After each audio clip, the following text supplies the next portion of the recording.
আজি আপোনালোকৰ বাবে আৰু এটা ইন্টাৰেষ্টিং ভিডিঅ' লৈ আহিলো। আজি আপোনালোকক মই শিকাম মেগী বনোৱাৰ একেবাৰে এটা চমু পদ্ধতি, য'ত টিভি এডবিলাকত কোৱা যায় 2 মিনিট লাগিব 3 মিনিট লাগিব, তাতকৈও বহুত চমু।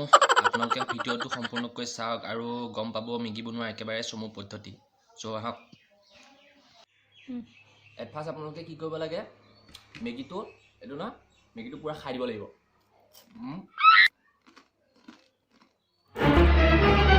Oh no!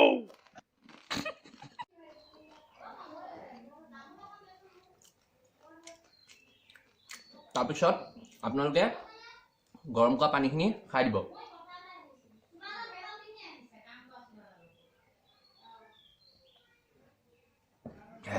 খাই দিয়াৰ পিছত আপোনালোকে মছলা লৈ মছলা খুলি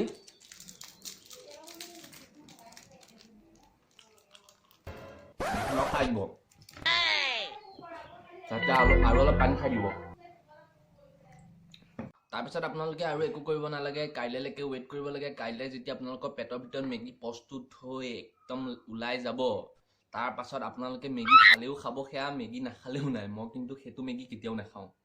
আৰু যদি ভাল লাগে ভিডিঅ'টো লাইক কৰিব, শ্বেয়াৰ কৰিব, ছাবস্ক্ৰাইব কৰিব, আৰু খালেও খাব নাখালেও নাই।